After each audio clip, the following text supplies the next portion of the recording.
મોદી જ પોતાની પાર્ટીને તોડવા માટે, એનું ભંગાણ કરવા માટે જવાબદાર સાબિત થશે જો યોગીને કાઢવામાં આવ્યા તો. યોગી માટે તો કેવું છે કે આર ને પાર જેવું છે. એમનો જે સ્વભાવ છે, ભલે હું ના રહું પણ જઈશ તો હું તમારી પત્તર ફાડીને જઈશ, તમારી વાટ લગાડીને જઈશ, એમને એમ નહીં જવું. ભારતીય જનતા પાર્ટીમાં 3 ભાગલા પડી ગયા છે, 3 મોટા ભાગલા. એક આરએસએસ અલગ થઈ ગયું છે કારણ કે મોદી સાહેબને હવે આરએસએસ ની જરૂર નથી. બીજું, મોદી સાહેબનો પોતાનો એક કુનબો છે જેની અંદર મોદીના ગુલામો, કેબિનેટ મંત્રીઓ જે મોદીની સામે એક શબ્દ બોલી નથી શકતા એ છે. અને ત્રીજું, હવે યુપીની અંદર યોગી આદિત્યનાથનું એક સેક્ટર ઊભું થઈ ગયું છે. અમિત શાહને ડર લાગે છે કે જો યોગી હશે ને ત્યાં સુધી હું ચાણક્ય તો છું પરંતુ પ્રધાનમંત્રીનો ફેસ હું નહીં બની શકું. એટલે ચોલો લઈને વડનગર નહીં જાય નહીં. હવે ગુજરાતમાં શું મોઢું લઈને આવે? ખોટો રૂપિયો જો ગુજરાતમાં પાછો આવે તો જાય ક્યાં? પછી કોને મોઢું બતાડે? એટલે હવે 2 જ ઉપાય છે, જોલો પકડો કાં જાઓ કેદારનાથની ગુફાઓમાં.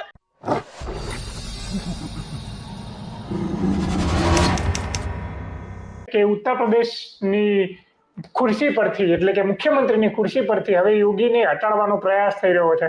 એનું કારણ એ આપવામાં આવી રહ્યું છે કે જે લોકસભાની ચૂંટણીની અંદર સૌથી વધુ વસ્તી ધરાવતું રાજ્ય ઉત્તર પ્રદેશ, કે જ્યાંથી પ્રધાનમંત્રીની ખુરશી નક્કી થાય છે, કારણ કે સૌથી વધારે સીટો પણ ત્યાંથી છે, લોકસભાની 80 સીટો, એમાંથી આ વખતે માત્ર 33 સીટો બીજેપીને મળી છે.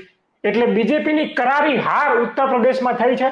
અને એનો હારનું કારણ એ મોદી અને શાહ નથી, જે ચાણક્ય જે સીટો નક્કી કરે છે, ચાણક્ય આખી રણનીતિ બનાવે છે, એ ચાણક્ય અને મોદી આ બંને એ હારનું કારણ નથી. હારનું કારણ તો માત્ર ને માત્ર યોગી છે એમ કહેવામાં આવી રહ્યું છે. એટલે યોગીને હટાડવાનો પ્રયાસ હવે થઈ રહે, મતલબ આવનારા દિવસોમાં થશે એવી પણ વાતો ચાલી રહી છે. પણ આ યોગીને હટાડવો આટલો આસાન છે? હવે ઉત્તર પ્રદેશ એ સૌથી મોટું રાજ્ય છે, 24 કરોડની વસ્તી છે ને 80 સીટો. અને એ પછી બિહાર અને મહારાષ્ટ્ર, ગુજરાત અને મધ્યપ્રદેશ અને રાજસ્થાન આ મહત્વના રાજ્યો છે. બરાબર છે? એમાં જો તમારે પ્રધાનમંત્રી બનવું હોય તો તમારે યુપી થી બાયપાસ થઈને જવું પડે, યુપી દ્વારા જવું પડે, ઉત્તર પ્રદેશની જનતાને જીતવી પડે. એ બધું કરવા માટે એમણે અયોધ્યામાં રામ મંદિરનું ઉદ્ઘાટન કરી નાખ્યું, પરંતુ રામ મંદિરનો મુદ્દો તો ચાલ્યો નહીં. એટલે હવે જયારે પરિણામ લોકસભાનું આવું આવ્યું છે કે 2014માં 80 સીટો મળી, 72 સીટો મળી 80 માંથી, 2019માં એમને કંઈક 63 સીટો કે 62 સીટો મળી હતી 80 માંથી. પરંતુ આ વખત તો સમાજવાદી પાર્ટી મોટી પાર્ટી થઈ ગઈ છે, એને 37 સીટો મળી અને મોદીને માત્ર 33 સીટો મળી. હવે આ જે ચૂંટણી હતી એ તો પ્રધાનમંત્રીની ચૂંટણી હતી. આખા દેશની અંદર દરેક રાજ્યોમાં મોદીજી ઘણી જગ્યાએ હાર્યા છે. જેમ કે તમે જુઓ તો તેલંગાણામાં, કર્ણાટકમાં અને ઘણી બધી જગ્યાએ એમની હાર થઈ છે. બંગાળમાં પણ એમને સીટો નથી મળી. બરાબર છે? તો ત્યાં આગળ તો એ કોઈને ઠીકરું ફોડી શકે એવા નથી. તો ઉત્તર પ્રદેશની હાર માટે એ યોગી આદિત્યનાથની ઉપર ઠીકરું ફોડી રહ્યા છે. એકચ્યુઅલી એ બહાનું છે, કારણ કે મેં તમને કહ્યું કે મોદીજીની રાજનીતિ એ એકલ હુડી રહી છે, સેન્ટ્રિક, પોતે મેન હોવા જોઈએ, એક અકેલા સત્તર ભારી. અને એ એમણે છેલ્લા 10 વર્ષમાં કરીને બતાવ્યું. રાજસ્થાનમાં શક્તિશાળી નેતા વસુંધરા રાજેને સાઈડ કરી નાખ્યા. શિવરાજસિંહ ચૌહાણના કારણે તો મધ્યપ્રદેશ જીત્યા, આપણે વિધાનસભામાં પણ જીત્યા લોકો, અને લોકસભામાં પણ સારી એવી સીટો એમણે અપાવી. છતાં પણ શિવરાજસિંહ ચૌહાણને પણ સાઇડલાઇન કરી નાખ્યા છે. રમણસિંહને સાઇડલાઇન કરી નાખ્યા, મનોહર ખટ્ટરને હરિયાણામાં સાઇડલાઇન કરી નાખ્યા. ગુજરાતમાં તો 3 વખત મુખ્યમંત્રીઓ ઓવરનાઇટ પૂછ્યા વગર, કારણ કે અહીં તો કોઈનું ચાલતું જ નથી એટલે બદલી નાખ્યા. મહારાષ્ટ્રમાં પણ સરકારને પ્રોસ્ટિટ્યુટ જેવી કરી નાખી છે. કેટલી વખત મુખ્યમંત્રી બદલ્યા અને ડેપ્યુટી મિનિસ્ટર બનાવ્યા, પછી ડેપ્યુટી મિનિસ્ટરમાંથી એ લોકોને પાછા મુખ્યમંત્રી બનાવ્યા. ખબર જ નથી પડતી દેશમાં આજે કે મહારાષ્ટ્રમાં શું ચાલી રહ્યું છે. તો એ જ તર્જ ઉપર હવે જ્યારે એક જ શક્તિશાળી નેતા બચ્યા છે દેશમાં, ભારતીય જનતા પાર્ટીમાં, એ છે યોગી આદિત્યનાથ. અને યોગી આદિત્યનાથનો ફેન ફોલોઈંગ ઉત્તર પ્રદેશમાં તો જોરદાર છે. એ ત્યાં હિન્દુત્વનો ચહેરો પણ છે. એમનો જે ડ્રેસ છે યોગીનો, એના કારણે આજે ઉત્તર પ્રદેશની અંદર નરેન્દ્ર મોદીને એવું લાગી રહ્યું છે કે મારા પછી જો કોઈ ભારતીય જનતા પાર્ટીમાં કોમ્પિટિટર બની શકતું હોય પ્રધાનમંત્રી માટે, હું ભારતની વાત નથી કરતો, વિપક્ષની વાત નથી કરતો, અમારી પાસે તો છે પ્રધાનમંત્રીનો ફેસ, અમારી પાસે તો છે, ઘણા બધા છે, પણ ભારતીય જનતા પાર્ટીમાં નરેન્દ્ર મોદી પછી કોણ? તો એ એવું કહેવાય છે કે ચાણક્ય અને આ યોગીજીની વચ્ચે એક કોલ્ડ વોર ચાલી રહ્યું છે. અને કોલ્ડ વોર અત્યાર સુધી તો પડદાની પાછળ હતું, પરંતુ હવે એ પડદાની બહાર સોશિયલ મીડિયામાં, ગોદી મીડિયામાં ખુલીને બહાર આવી ગયું છે. અને યોગીને પાડવા માટે ત્યાં આગળ અત્યારે એમના જનરલ સેક્રેટરી BL સંતોષ અને JP નડ્ડા જે હવે અધ્યક્ષ રહ્યા નથી પરંતુ નવા ના બને ત્યાં સુધી એમને અધ્યક્ષ માનવા પડે. આ બંને જણા ત્યાં આગળ જઈને લખનૌ અને ઉત્તર પ્રદેશની અંદર મિટિંગો કરી રહ્યા છે, રિપોર્ટ્સ બનાવી રહ્યા છે, હારની સમીક્ષા કરી રહ્યા છે અને છેવટે સમીકરણ એવું આવે છે કે બધી હારનું ઠીકરું 33 સીટ્સ મળી એનું ઠીકરું એ નરેન્દ્ર મોદી અને અમિત શાહ યોગી આદિત્યનાથ ઉપર ફોડવા જઈ રહ્યા છે. કારણ કે અમિત શાહને ડર લાગે છે કે જો યોગી હશે ને ત્યાં સુધી હું ચાણક્ય તો છું પરંતુ પ્રધાનમંત્રીનો ફેસ હું નહીં બની શકું. પરંતુ હું તો કહેવા માંગુ છું કે તમે તો ક્યારેય નથી બની શકવાના કારણ કે તમારી પાસે ક્રિમિનલ તડીપારનું લેબલ લાગેલું છે. એટલે તમે તો ભૂલી જ જાઓ કે આ દેશ કદાચ નરેન્દ્ર મોદીને સ્વીકારી લીધો પરંતુ અમિત શાહ તમને તો નહીં જ સ્વીકારે. એટલે અમિત શાહને ચાણક્ય બની રહેવા માટે અને પ્રધાનમંત્રીનો ભારતીય જનતા પાર્ટીનો સેકન્ડ ચહેરો બનવા માટે યોગી આદિત્યનાથ એમને નડી રહ્યા છે. એટલે ભારતીય જનતા પાર્ટીમાં અત્યારે યોગી આદિત્યનાથનો એક ધડો છે અને એક અમિત શાહનો ધડો છે. તો અમિત શાહના જેટલા પણ નેતાઓ છે જેમ કે ઉત્તર પ્રદેશના ડેપ્યુટી ચીફ મિનિસ્ટર કહીએ તો કેશવ પ્રસાદ મૌર્ય અને બ્રજેશ પાઠક છે. એ બંને દ્વારા એ બંનેના ખભાનો ઉપયોગ કરીને અમિત શાહ આજે એક એવું ચિત્ર ઊભું કરી રહ્યા છે, એવા રિપોર્ટ્સ બનાવી રહ્યા છે કે ઉત્તર પ્રદેશની કારમી હાર અને સમાજવાદી પાર્ટીને ઇન્ડિયા ગઠબંધનની જીત, સ્મૃતિ ઈરાની જેવી સ્ટ્રોંગ મંત્રીની હાર એ નરેન્દ્ર મોદીના ચહેરા ઉપર એક એવી લપડાક છે કે જેને ભૂસવા માટે, જે બદનામી એમની ના થાય એના માટે આ ઠીકરું યોગી આદિત્યનાથ ઉપર ફોડી રહ્યા છે. કેશવ પ્રસાદ મૌર્યને એમણે તૈયાર કર્યા કે યોગી આદિત્યનાથ કાઢીને કેશવ પ્રસાદ મૌર્યને મુખ્યમંત્રી બનાવી દેવાય, પરંતુ કેશવ પ્રસાદ મૌર્ય પોતે જ હારી ગયા છે. હવે હારેલો માણસ જો મુખ્યમંત્રી બને અને 2 વખત જીતેલા મુખ્યમંત્રીને જો કાઢી નાખવામાં આવે તો પણ ભારતીય જનતા પાર્ટીની બદનામી આખા દેશમાં થઈ જાય એવી છે.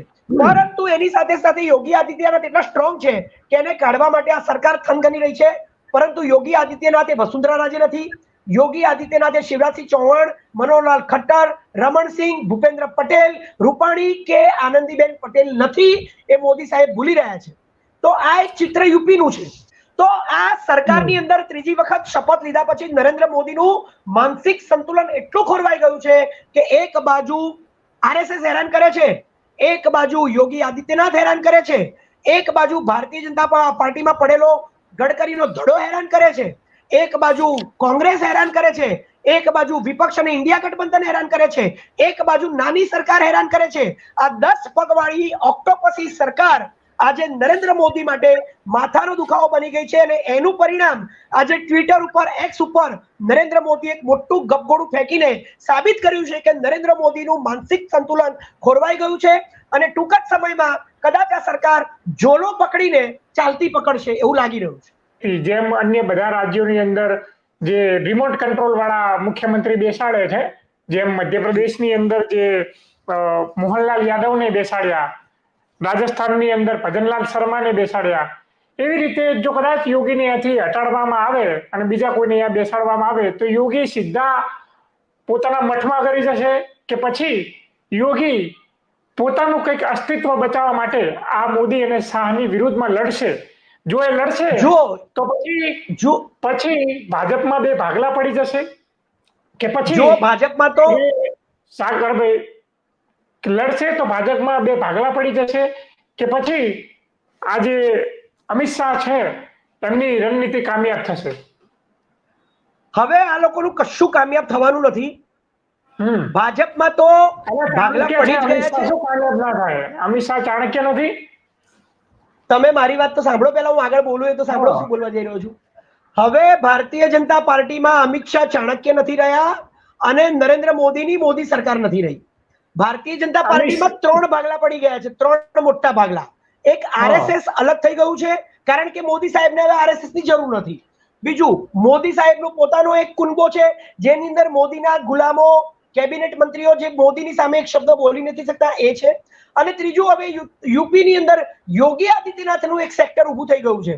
તો ભારતીય જનતા પાર્ટીમાં 3 ભાગ પડી જ ગયા છે. જો મોદીને કાઢવાના પ્રયત્નો કર્યા તો યોગીને કાઢવાના પ્રયત્નો કર્યા ઉત્તર પ્રદેશમાં તો યોગી પણ મોદી જેટલા જ યુપીની અંદર સક્ષમ છે અને હિન્દુત્વનો ભારતીય જનતા પાર્ટીનો ફેક બીજો ચહેરો છે. તો યોગી માટે તો કેવું છે કે આર ને પાર જેવું છે.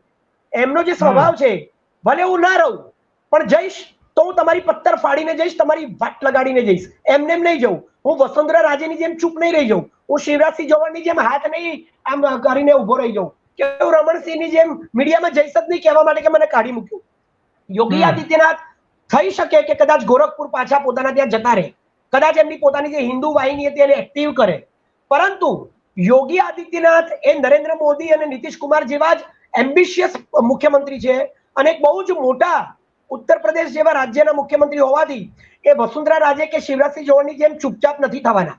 કદાચ એમને જો કાઢવામાં આવશે તો વિરોધ કરશે, રિટેલિએટ કરશે, બળવો કરશે, ભલે કદાચ એમને હાર મળે પરંતુ એ હારને સ્ટ્રોંગ લડાઈ આપીને જશે.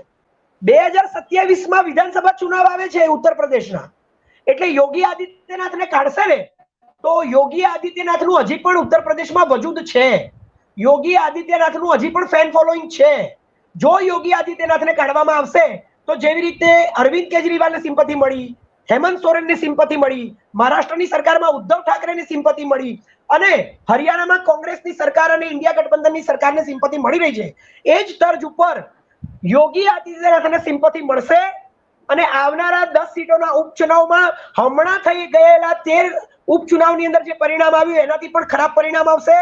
10માંથી માત્ર 2 સીટો મળશે અને 2027ના વિધાનસભા ચુનાવમાં 33ની જગ્યાએ આ લોકોને ઓછી સીટો થઈ જશે લોકસભામાં પણ અને વિધાનસભામાં પણ કદાચ રાહુલ ગાંધી અને અખિલેશ યાદવના ઇન્ડિયા ગઠબંધનને સફળતા મળે અને ભારતીય જનતા પાર્ટી નેસ્ત નાબૂદ થઈ જાય. તો આ મોદીની કેવી કૂટનીતિ છે કે મોદી જે પણ જગ્યાએ રાજનીતિ કરવા જાય છે ત્યાં મોદીના જ પાર્ટીના, ભારતીય જનતા પાર્ટીના જ ભાગલા પડી જાય છે.